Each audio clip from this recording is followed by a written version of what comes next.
All scenarios presented in this role play are taking place at a fictional Glassboro car company and do not represent a real company. Each role play scene is an individual scenario that is taking place at a monthly sales meeting to review sales performance. Each scenario is individual and is not associated with one another.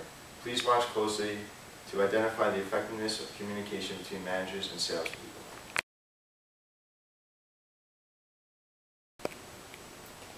I would like to thank everyone for their attendance today at this meeting.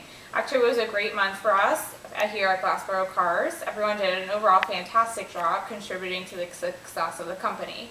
Working together as a family is something we really pride ourselves on, and is reflected positively in our monthly sales.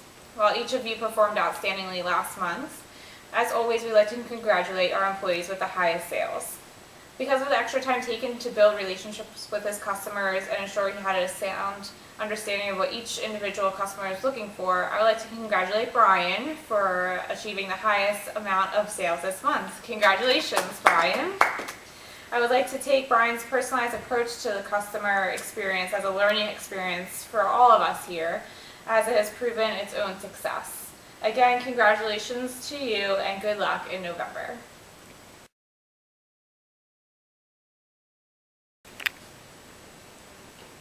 Hey everyone, so I'm here to review our performances from last month. October was a pretty good month here at Glassboro Cars.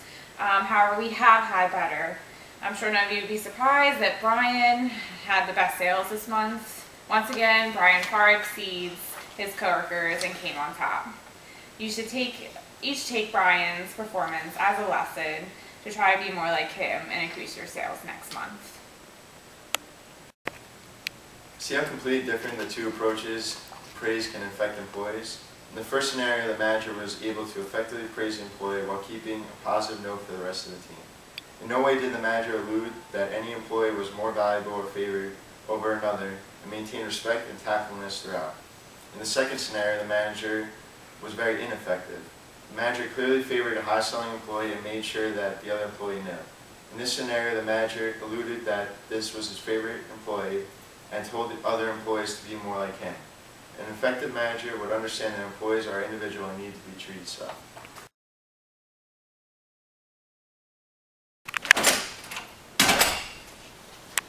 Hello Brian, how are you today? I'm doing fine, thank you. I'm glad to hear. You're probably wondering why I've asked you to come in today. Yeah, I'm trying to figure that out. Why? Well, first of all, I'd like to start by congratulating you on your continuous success here every month by achieving such high sales. We certainly depend on people like you as a vital part of our team. Thank you, ma'am, but I'm sure that's not the only reason you called me in today. No. Recently I've observed a trend with you starting to be habitually late to work in the morning. Like I said, we depend on you as one of our best salespeople here, and that includes you as a mentor to our other employees to strive to perform on your level. With that being said, it's imperative that this issue can be resolved in a way that works well for both of us. Is there some sort of issue regarding transportation or something else that's preventing you from arriving on time? Actually, there is.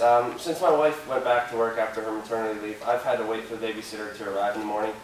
And whenever she's late, I have to stay and watch the kids. I can't just leave them home alone, and that's what makes me late in the morning. Okay, I'm glad that this has been brought to my attention. I'm sure we can work together to resolve the issue. Perhaps we can just adjust your working hours to start later if you could stay later. Would that work better for you? Yeah, that would actually work, and that would make things a lot easier. That way I can ensure that I'd be at work in time and less stressed because of my late arrival. Okay, then starting next week you can work 10 to 6 instead of 9 to 5. I'm glad we've been able to work this out. Like I said, you're a valued employee here, and we want to work with you to make this the best experience for everyone involved. Thank you for meeting with me. Thank you for understanding that. I appreciate your flexibility. Have a nice day. Thanks, you too.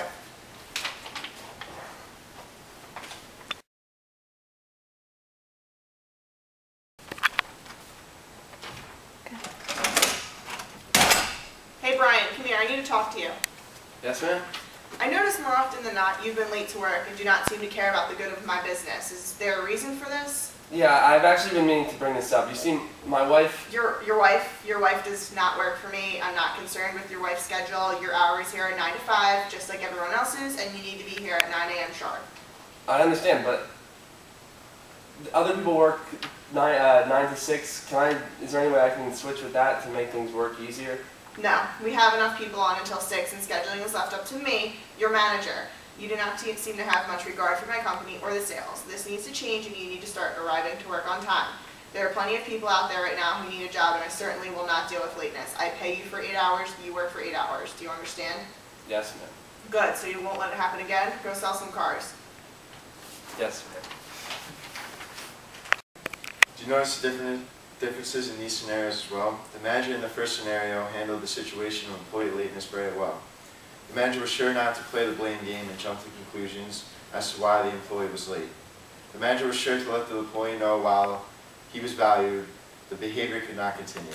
The manager was also sure to work with the employee so the situation could be fixed and not to threaten them. In this second scenario, the manager was very different.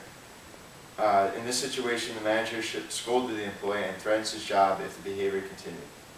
When the employee tried to explain himself, the manager cut him off and did not want to hear it. Flexibility and respect are keys to working with employees in these situations. Each role play scene is individual.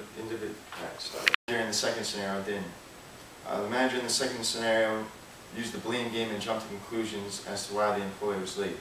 The manager was sure to let the employee know while he was valued with keeping a positive note for the rest of the team. In no way did the manager allude that the employee was more valuable or favored over another, maintained respect. Do you see the differences in these two scenarios?